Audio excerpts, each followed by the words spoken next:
All right, welcome back to quarter two. And we are talking prediction strategy today. It says prediction strategy and possible selves. Those are two that we're going to get to in quarter two. Prediction strategy will start and finish during quarter two. Possible selves will start in quarter two. But what I need you to focus on today is prediction strategy because I don't want to confuse the two. And I want to give you some more time just to soak in prediction. All right. So think about quarter one and establish the course. Think about the start of the school year. What we thought was going to be a so much better year. So much easier than distance learning, and in some ways it is, but in some ways it also has its challenges that are harder to deal with. But think about what's gone well and what's been more of a challenge as it relates to the big chunks of the Fusion curriculum, that being routines and rituals. How do you have your classroom set up so that the students know what their procedures are for coming into class, for getting their materials, for leaving class, for knowing what happens each day? Think about the vocabulary routine and thinking, reading, and visualizing and verbalizing. How are things going with those? What's been a challenge? And what's been a success? So in being around a little bit, one of the things that I think we need to focus on is just a couple reminders for thinking, reading. With distance learning, we adjusted. I think people adjusted some of what they were doing and how they were doing it to fit the format of distance learning. And now we need to get back to the true intent of thinking reading within the Fusion reading curriculum. And so these are just some reminders about what's going to be helpful for you when getting the most out of our thinking reading time. Remember, thinking reading time is a time when we model what proficient and strategic readers do by interacting with the text. So remember to have your think aloud statements or pictures displayed in some way during this time so you can be explicit for students. Whether it's embedded in your Google presentation, and that's the slide that you have up, and so you've got the statements or the visual boxes, so that when you're making your stop, you can point to the sentence frame or sentence stem that you're using so that it's very clear for students. We're not just pulling this out of our thin air, but that we are intentionally using some of these commenting tools. So you could have it there. You could have it posted as a poster in your classroom. You could tell students, hey, open your binders to the thinking reading section so that your thinking reading sentence stems are there or their visuals are there. Whatever way you choose, it must be visual for them. Also, remember to plan out your stops and your comments before class. This is not a fly by the seat of your pants kind of situation. This requires intentional planning. One of the things that as you're doing this, I'm sure you've noticed or will be noticing that we have some natural tendencies, natural things that we gravitate towards when we're doing our think alouds. And we want to make sure that we're doing those, but also showing how we can incorporate some of the other think alouds and thinking reading statements into our daily reading. So it's important to be planful about that. It's also important to be planful, like if you want to model fix-up strategies, you have to know to make an error the first time and then fix it and when you can do that. So please be planful about this. Remember, we're modeling our thinking, not asking comprehension questions for students to answer. How do you think they were feeling? Why do you think? Who was doing? What was? Where was? Any of the WH questions? No, this is not the time for that. We are modeling our interaction with the text so that we are modeling what strategic readers do when they interact with text so that we can encourage them and give them a structure so that they can start taking this on. Because in quarter 2, we're going to start having them have an expectation of taking on 1, maybe 2 of the stops and 2 of the things. And we'll talk about how we can do that. Remember, if a student has a reaction to a text, ask them what they were thinking about related to the text. Help them understand that they were tracking what was going on in the story, and that's what we want. So if a student is listening to you and they gasp or they laugh, that could be a stop, and it's like, okay, you had a reaction. What in the text made you have that reaction? That is how we can help them understand that that thing that they just did is what strategic and proficient readers do, so that we can name it and hopefully encourage more of it. So, like I said, as we move into quarters 2, 3, and 4, we're going to be asking students to do more of the heavy lifting. One of the ways that we can do this is by taking those the think aloud statements. If you take one of those sheets or 2 of those sheets and you cut them into sentence strips and you give each student 2 or 3 of those. And the expectation is then that at some point during the reading, at one of the stops, they make a comment. They use one of their sentence strips to make a comment, to interact with the text, to help think or to help form that routine of them interacting and verbalizing what their thinking is. You could do the same thing with the pictures. Same thing. It gives them some voice. It gives them some choice by giving them a few options of sentence strips. But at the same time, it limits it too, so they don't have the whole sheet to pick from. And it also sets up so that you have people commenting on multiple sentence stems. All right. And you can be intentional with how you pass those out. Maybe the students that maybe are doing more of the interacting by having a reaction initially, maybe you give them some of the more difficult or deeper sentence stems. And some that are struggling and just dipping their toes into this, they get some of the easier ones. So, thinking, reading. Just wanted to clarify and correct some things that I've been seeing and hearing around that have been kind of changes that came about due to distance learning. So the vocabulary routine was one that I really thought was going to be more difficult, but that actually was the one that did not change as much in distance learning. But remember our vocabulary routine. We start off, and so quarter 1, and really for a good chunk, maybe the first semester, we're going to identify the prefix and suffix for students. And like I said before in a helpful tip, I would have the word and the sentence already filled out for them before I even made copies or things like that, so that it saves some time. And time is going to be something, those time savers are going to be something that are going to be really important as we move into this quarter.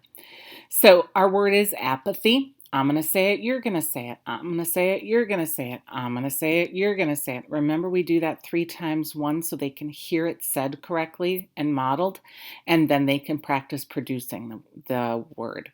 And you can hear whether or not they're understanding.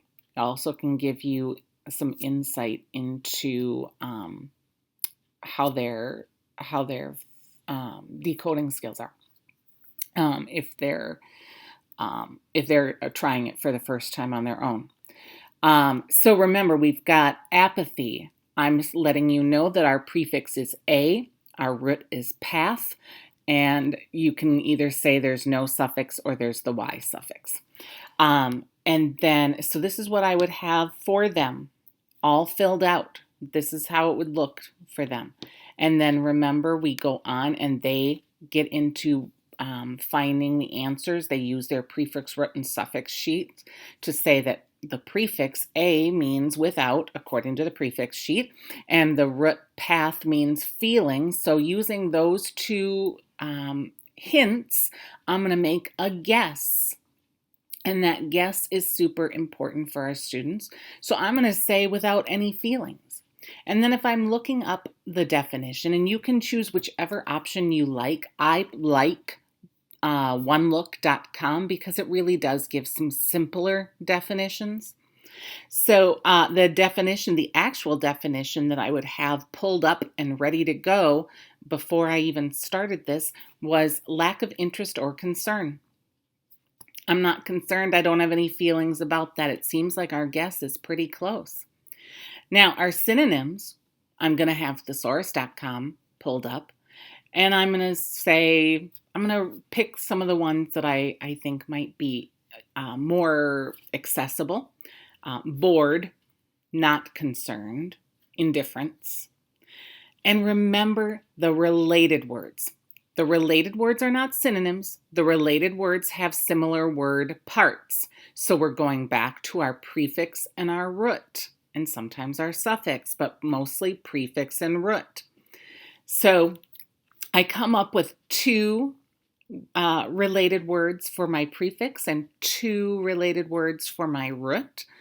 I say I went to the tree, membean.com/tree list, and I found the prefix a and the root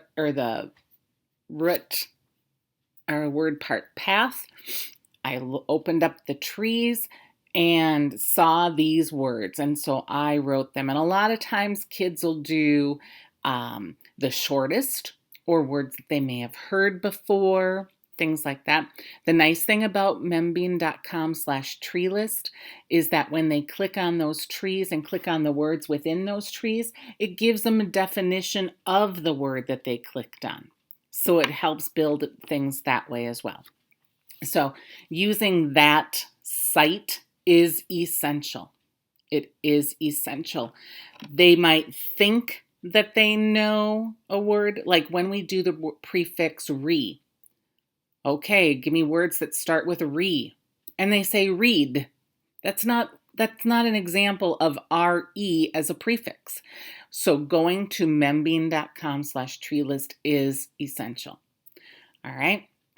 And then the last piece is the sentence. And a lot of times we're still in the teacher model doing this. That was first quarter. Now we're going to start using sentence frames. So you can use the sentence frame with the vocabulary word in it and then have it be an open-ended finish. So you're showing them how to use the word and then they apply it to a situation. All right. So that's the vocabulary routine. And just some reminders.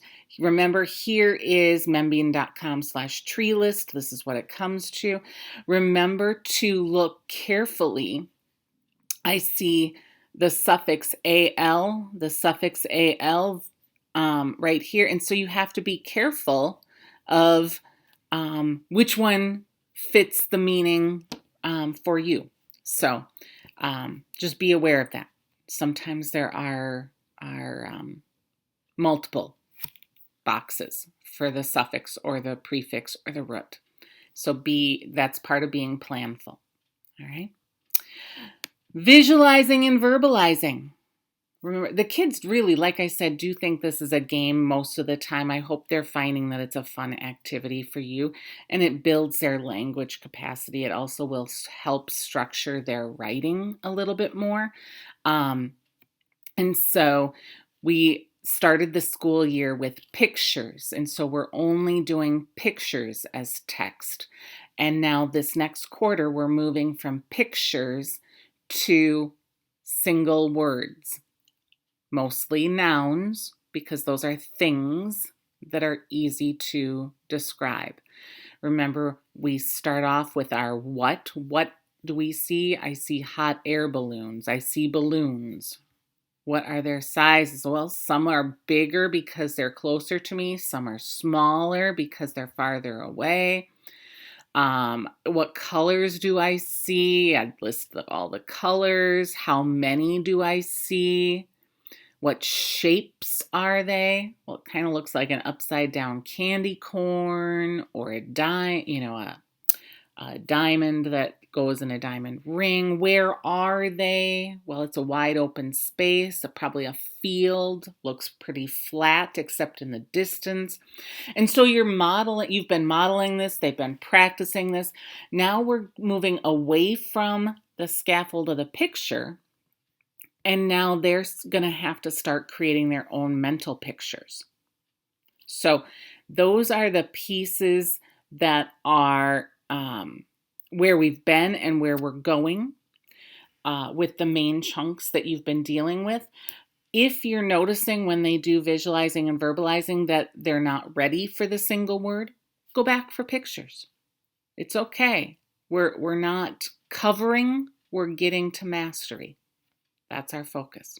So, at the end of this, we'll have a Google form and you can share out what's been going well, what's been a challenge, what are some questions, things like that. So keep those things in mind.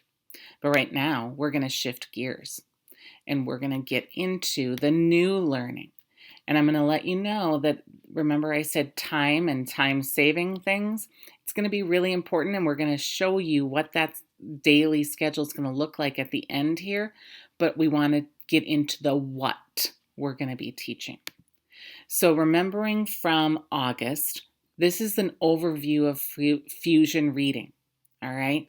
And these bubbles along the bottom, that's all of the stuff that we're going to be teaching them and practicing with them over the course of 2 years. And we just did establish the course in quarter 1, and now we're moving into prediction strategy. All right. So prediction strategy is just lots of looking for clues and making some guesses. But it is a strategy for comprehending text by analyzing clues, using prior knowledge, asking questions, and making meaning of text. There are 2 ways that we can do this. Our acronym for the prediction strategy is CLUE. And then, so you can have it in word form or in picture form. And the way that you're going to make that determination is you can have both of them out and people can choose whichever one they want. They'll gravitate towards the one that seems most helpful for them. All right. But please do give a choice so that they have something to hook on to. All right. So,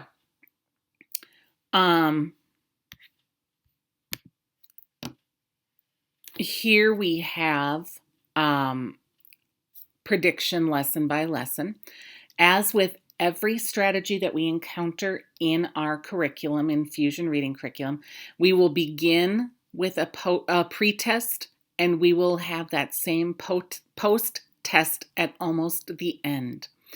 You'll introduce it and gain commitment and do some goal setting. You'll provide an overview of the whole strategy, and we'll walk through what that'll look like.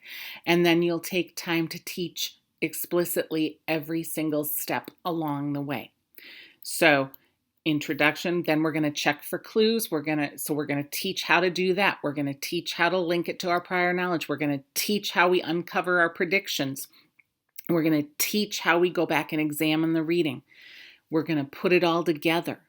We're going to do some guided practice, some partner practice, and some independent practice, so that we're running the whole gradual release of responsibility. They're getting multiple opportunities to engage with the strategy so it becomes more automatic. and they're more likely to be able to generalize it to other situations. And we're going to show them how they can do that at the end after our post-test. So the prediction manual, and I think I put a picture of the prediction manual in here, but I don't know if I did. The prediction manual is something that you do have in your classroom, or someone in your building has it. It's made up of 10 lessons. It's taught over the course of 5 to 6 weeks. So about 2/3 of this quarter will be spent with prediction strategy. And this just goes through, again, what the visual did, but for language people who just need line by line by line, if they have difficulty following the other. So like I said, lessons 1 and 9 are pre and post assessments. It is a progress monitoring kind of assessment. So we're going to say, where are you now and how much have you grown and improved since learning the strategy? And lesson 1 shows us what that prediction strategy pre-test looks like.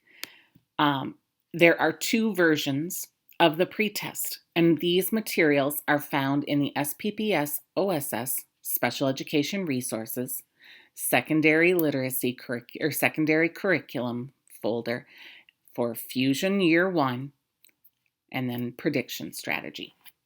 All right, so just look in the SPPS OSS Special Education Resources folder and you will find everything that you need. But pretest form A is for students whose estimated reading levels are 4th grade and below. Again, when we're looking at our grade assessments, we're looking at our FAST assessments, we're looking at our SLASH testing. Looking at all 3 of those measures, hopefully you've got all 3 data points. Looking to see what the student's estimated reading level is, that's one of the reasons why we do this, so that you know which pretest form to give them. And you can give the 2 different booklets within the same classroom because the practice example is the same. It's just, what are they interacting with that will be different when they actually take the test. So A is 4th grade and below, B is 5th grade and above. That applies to every strategy pre-test and post-test that we do. That'll be the breakdown for both of them, or for all of them. All right. So there are directions on page 5 of the manual. All right. So you're going to read the directions aloud to the students. And then you're going to say, okay, let's look at the practice page or practice example before we get started. And I always highlight and emphasize the boldface at the start of every direction, because what do kids want to do? They want to get in and they want to read, and then they want to answer the questions. But notice that on the practice passage and on this pretest, we have write, write, write, then read. Notice the reading passage is 1/2 to 2/3 of the way down the page, and then there's only one piece to do afterwards. So we highlight before you read, before you read, before you read. Now that's not saying we're not scanning because we have to scan for some clues, but do make sure that you're calling attention to that, so that as you're modeling how to complete this pretest, you are modeling correctly for students. So the procedures and the directions are in your manual, in the prediction strategy manual under lesson 1. They can always return to paragraphs to find answers. If they ask how to pronounce a word, you can pronounce it, but you cannot define it for them. So they can self-correct. If they ask for clarification, just do the best you can. Remember, because this is a progress monitoring thing, it's not a grade. It's, where am I? And then at the end, how much did I improve? Okay. What's your best guess? Take a guess. Do your best encouraging. All right. All these guidelines are found on pages 6 and 7 in the manual. So it's going to be really important that as part of your planning and prep work that you read through these things, so that you know what you're going to need to focus on. And remember, these manuals can be written in. So please do take notes, or if you're inheriting manuals from someone, notice the notes that they may have written. Sometimes they're helpful. Now, here's the other piece. There's an answer key. Once they've finished the pre-test, there's an answer key and guidelines for scoring, and that shows up on pages 7 through 9 in your manual for like the criteria and the scoring manual or scoring method. And then the answer key is on pages 10 through 19. Now, please do adhere pretty closely to the answer key provided for you on pages 10 through 19. All right. So for general scoring, you can earn a 3, 2, 1, or 0. If they identify a primary and a secondary word, then they get the full points. And then anything less than that, they get a partial. All right. Or if they fail to identify either of them, they get a 0. Question B, prior knowledge, it's 2, 1, or 0. Question C, 2, 1, or 0. So there are 2 accurate facts that demonstrate prior knowledge, and a logical prediction and a detail. And then part D, same thing. Now, with the prior knowledge, this is one where we go back and forth a lot, because really, can you judge one person's prior knowledge? They might have a different opinion, right? And that's okay, because it's their prior knowledge. Does it link? So this is what we came up with. Does it link, and can it connect back to the passage? And does it seem reasonable? All right. If it's not accurate, but it's still there, then it becomes a 1. So this is kind of your scoring guideline. The answer key gives you like your typical responses. And so please do use that as your reference and your guide for scoring, whether or not something is correct. When you get done scoring this, one thing that I find would be really helpful to help, again, drive and guide your instruction and how much time you spend on each section is doing some scoring analysis. So have a class roster and have A, B, C, or D, or word clues, prior knowledge, making predictions and revising predictions. Have those be columns. And if a student scores, 3 or 2 on the section, if a majority of your class is scoring with a 2 or a 3 in a section, then that's a time when you don't maybe need to spend as much time doing the heavy instruction and guided modeling and things like that. You can move more quickly to the partner practice and independent practice in that particular section. But where you see a good chunk of your students having no clue, that tells you a lot of information as well that you're going to need to spend more time there. So I think this is a helpful step to be able to drive instruction, to make sure that I know, okay, in this part, I know that a majority of the class really gets this, but there are these 2 students that are still struggling with this. So when we're doing our practice, I'm going to go around and be specifically interacting with those 2 students more frequently than the others, so that I can make sure that they're fully understanding this. All right. So that was lesson 1. Lesson 2, introduction and modeling. And I'm going to do the modeling that you will do for your students in just a minute. So we're providing the rationale. Why are we taking time to learn this? We're giving the overview. We're modeling how a struggling reader approaches reading a text. In other words, they're just start reading. And model how a proficient reader approaches the same reading, which is what I am going to model for you. All right. You're going to compare, contrast, and discuss why strategic reading supports comprehension, and you're going to get some commitment and goal setting. And all of that is laid out in your manual. So I am going to provide a a very quick model of the prediction strategy as a whole so that you can see what we're talking about. And this is what you will do for your students in lesson 2. All right.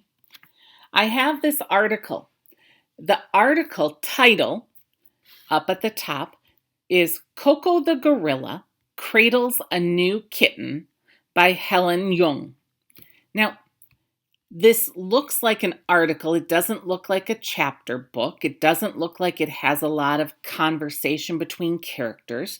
So I know it's more of an informational text versus a narrative text. I don't know anything about the person that wrote this. I'm guessing it's just a reporter. But I do see the word gorilla, and I see this big gorilla. And in this picture, I'm also noticing the gorilla is somewhere where I wouldn't expect, because I would not expect them to be in a room with a door. I would expect to see them outside. So I know this is not a typical in the wild gorilla, that this interaction is not happening there. But I also see this little cat or a baby kitten. And I know on all the nature shows, I have not seen cats and kittens and gorillas nurturing kittens or holding kittens very often. So there's got to be something unique about this situation. All right. And I also am noticing that in the title, I've got the word new in parentheses, and I'm not quite sure why that would be that way. So one of the questions I have is, what do they mean by new kitten?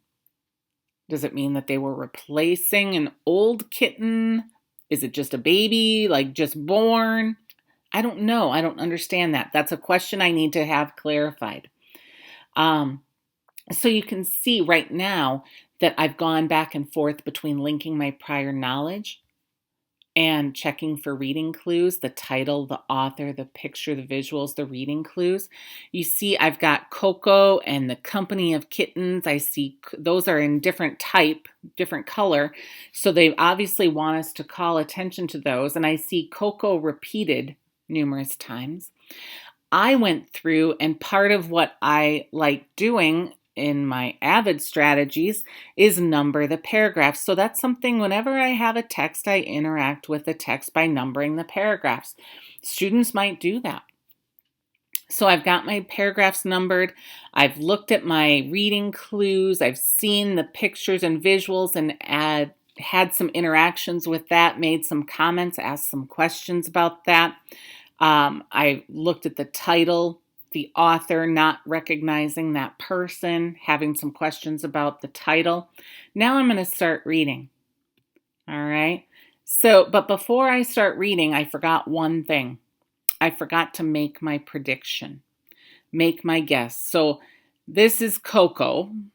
So Coco, the gorilla, I think that Coco, the gorilla, is a little confused, and I think that she thinks that this kitten might be her baby. That's what I think. All right, so now I begin reading. The story of Coco the gorilla's pet kitten is a famous one. You may have even read about it in elementary school. The Gorilla Foundation's female ape, who uses sign language and flashcards to communicate, had indicated before her birthday party in 1984 that she wanted a cat, so she adopted All Ball, a gray tabby, and treated him as her own. Oh, okay. So this is a very unique situation. This is a gorilla in captivity, and very. They know how she's thinking and feeling because she can use sign language to communicate. All right. Sadly, All Ball died in a car accident, but Coco, who will turn 39 this year, still very much enjoys the company of kittens.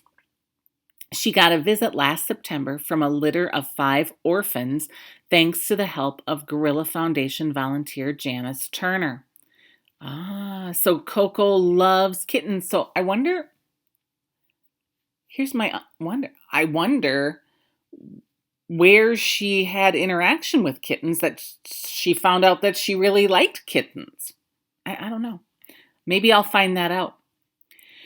The 6-week-old kittens, 2 orange and white and 3 gray and white, were first introduced to Coco from outside her yard. Volunteers each held a kitten in their hands to show the gorilla who she was about to meet. Something fascinated her about Tigger, one of the orange ones, Turner tells peoplepets.com. Coco purrs. I get chills just thinking about it. She does this deep purr, and she's so gentle and has this loving look in her eyes. When her primary caretaker, Dr. Penny Patterson, brought the crated kittens inside Coco's living area, she responded immediately to Tigger again, as is her nature. She knows what she likes, and she's quite particular about it. Coco picked up her new friend out of her crate and cradled her in her arms. Kittens are so calm around Coco because she has that motherly instinct, Turner says. Coco and the kittens intuitively are very relaxed together. The maternal instinct has yet to be used for any true child of her own, though Coco has strong desire for her own gorilla baby. Oh! So she hasn't had any babies. I thought maybe she thought it was her baby. That's interesting. I think that Coco is going to be a great mom. Larry Wong, director of donor relations at the Gorilla Foundation and former assistant caregiver to Coco, says Coco has communicated to Dr. Patterson that she wants her own child. Though she's technically still able to become pregnant, even at her age, it may not be possible because she sees the male gorillas as brothers and roommates and playmates. They're in the friend zone, not the partner zone. Okay. Okay, so now look at that. My wonder and my prediction about new. It's to replace all ball. So Coco had a kitten, and new meant that it's Tigger is replacing all ball. All right. So that's a rough, that's a brief model of how to do the prediction strategy. So we go down there and we get to commitment and goal setting. We always say that the prediction strategy, so the strategy plus effort equals success, and the teacher signs it and the student signs it. Okay. Lessons 3 through 6, where we go through each step, the C step, the L step, the U step, the E step, and all of our lessons follow the same format. We're going to describe the step and use the strategy outline form. We're going to model how to do it, and we're going to practice it.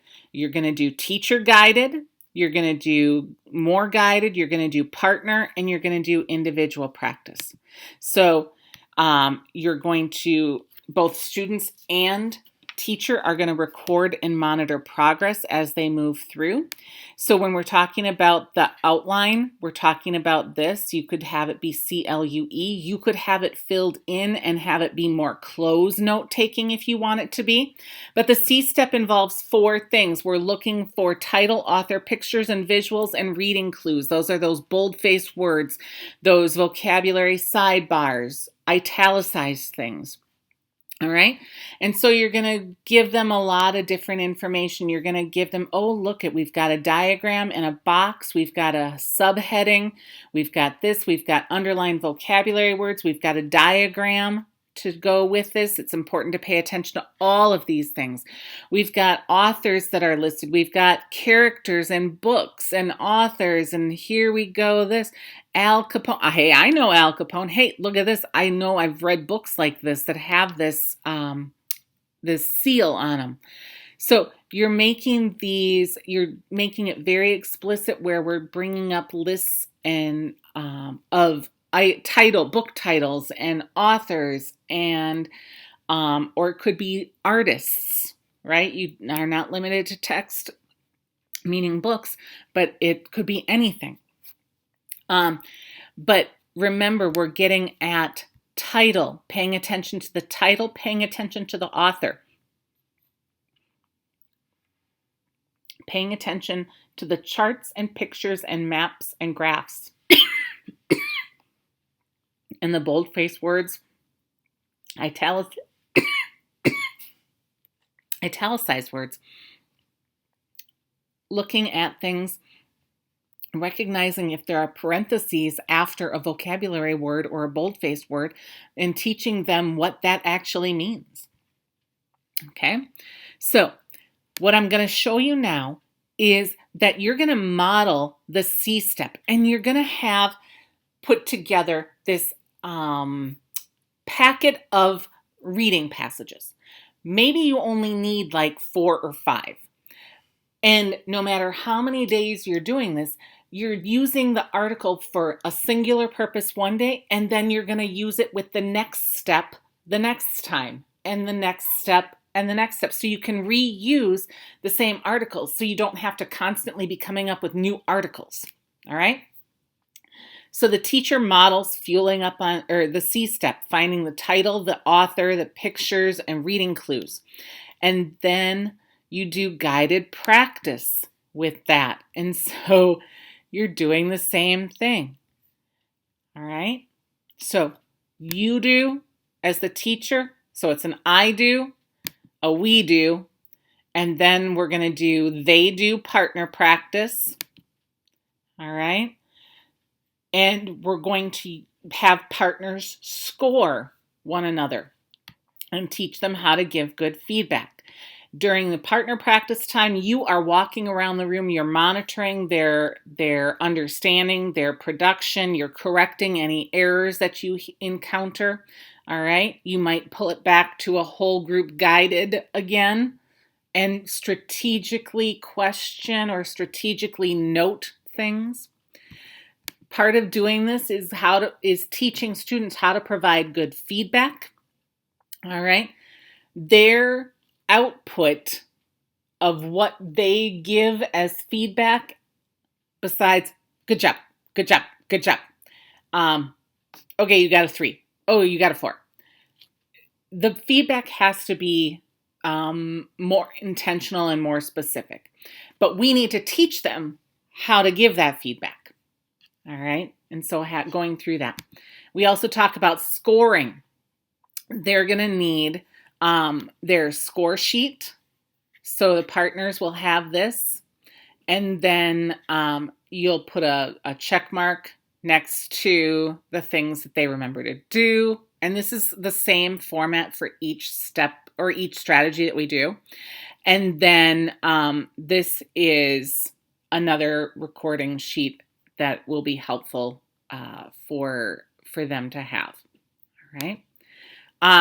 So when you're doing partner practice, they can, and students should receive this or compare the score that they receive from you when you get to the individual practice and the score that they receive from their partner.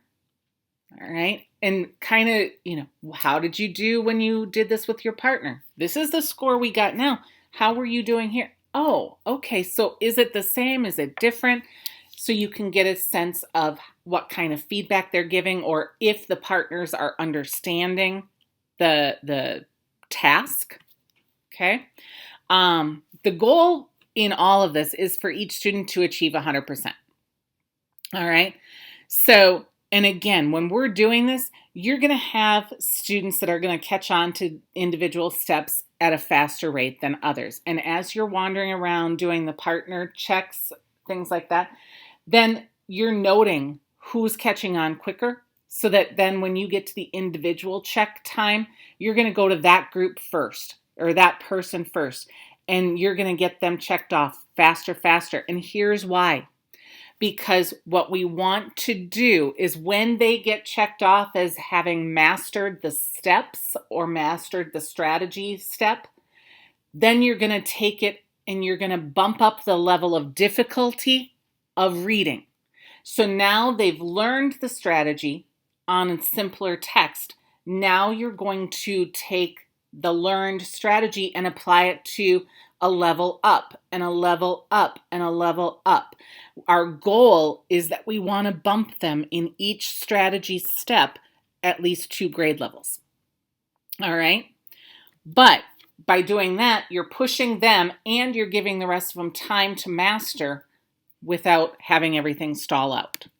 All right? You do the same process. Describe, model, guide, partner, independent. You do that for the L step, the U step, and the E step. Then we get to lesson 7, and that's verbal practice. And they have in the manual, they will tell you it's a verbal practice written quiz, and they will have things written out. Here's what we have found over the course of the years that we've done. This is a quick test to be sure that they can tell you what goes into each step or how the whole strategy works, okay, together. You can do this as a warm-up activity. You could do it as a Kahoot activity. You could do it as a sorting activity. You could have a conversation. The ultimate goal is to make sure that they're getting to be automatic with understanding and knowing what the steps of the strategy are so that they can apply it. Okay?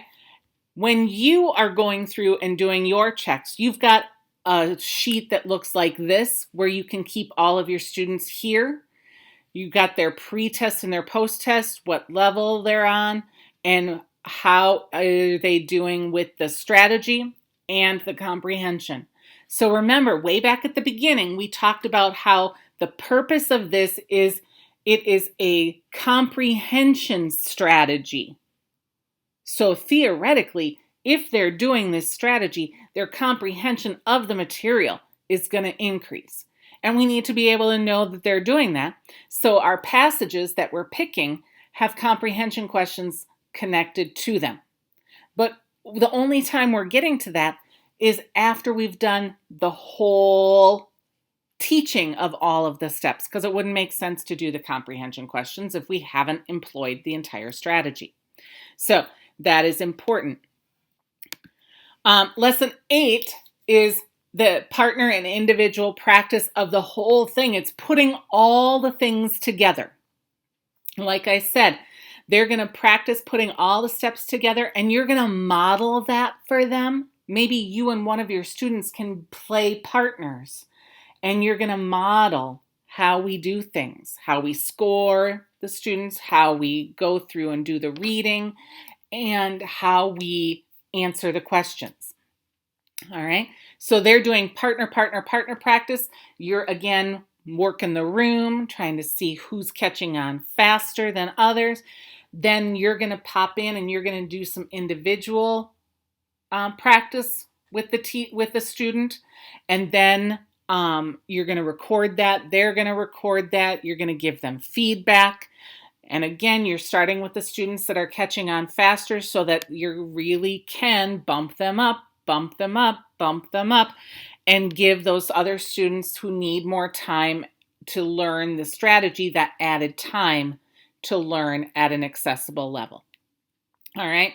There is a prediction strategy student book that has a whole bunch of these passages. So Fueling Up on Fumes, Coco's Gorilla, Sticky Invention, any of those things.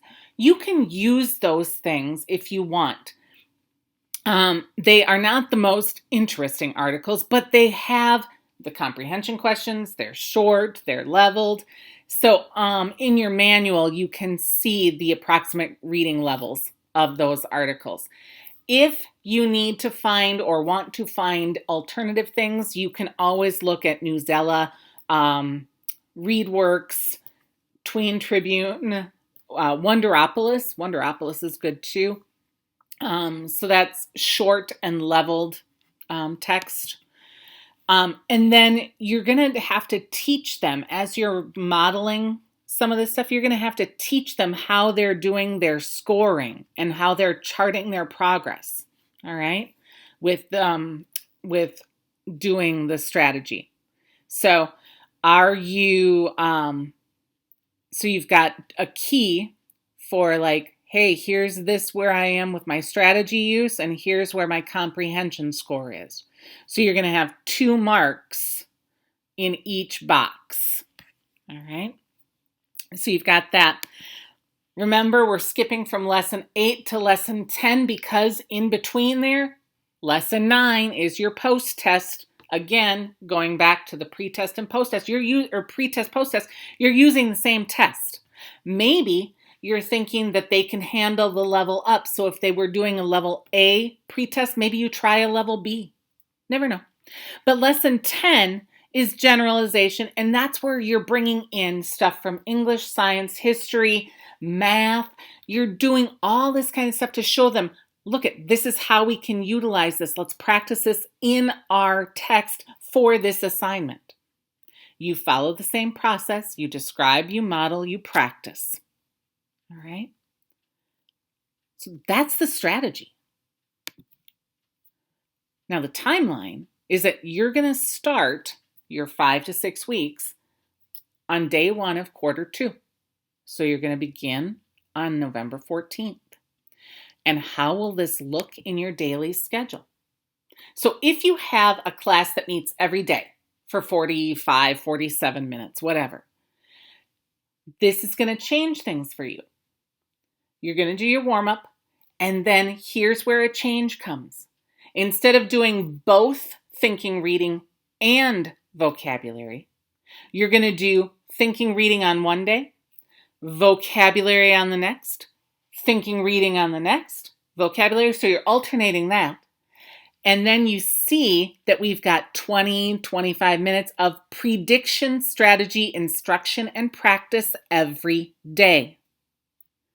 Every day. The strategy instruction is the constant. Okay? And then you wrap up. If you're on a block schedule that meets every other day and it's for a longer period of time, you're going to do everything every class period. All right? You're doing it all because you only meet every other day. So 12 to 15 minutes of thinking, reading, 12 to 15 minutes of vocab, 25 minutes of your instruction on the strategy every day. Every day. These are non-negotiable. Now, that being said, let me just put a caveat in here. Because if you are running some intervention groups during this time, so if you're looking at your FAST assessment or your grade or things like that, and or looking at their IEPs and their goals, and they've got like a phonics decoding need, and you need to do a little work on that, here's what you're going to do. During that time for thinking, reading, and vocab, this is where you're going to alternate. So if you want to, you could do a warm-up. On Monday, you could do thinking, reading, followed by, instead of vocabulary, you could do your intervention group, and then your strategy instruction and practice, and then your wrap-up. And then on Wednesday, you could do your warm-up, and you could do vocab, your intervention group, strategy instruction, and wrap-up. So you can incorporate it in that way. So that's one of the ways that you can do some of that intervening and targeted skill practice. So while we're going to get to some phonics and decoding pieces later on in quarter 3, you still have goals perhaps that have phonics needs, and this would be a way to get some of that practice and instruction in so that you can do some progress monitoring towards that goal and objective. All right? So that's how those can fit in to the existing format of Fusion. I'm going to link the Google form. I need you to fill it out. That's how I'll know that when our literacy trainings get into Power School, and I tell you that you can register for them, this is how I'll track whether or not you get credit for those classes, is by filling out the Google Forms. And there are opportunities for you to ask questions, things like that. If you have questions, your first line of defense is another teacher who's taught this at your building level. Your second line of defense is your special education building coach. Your third line of defense is emailing or texting me. All right? I am happy to answer any questions. But you do have people within each building that know this as well. And so use your resources. All right? I know that things are crazy and chaotic. I get that. Everybody is in the feels. Okay? But what I want to do is I want to wish you peace. I want to wish you luck. And just do your very best that you can. Have a great one.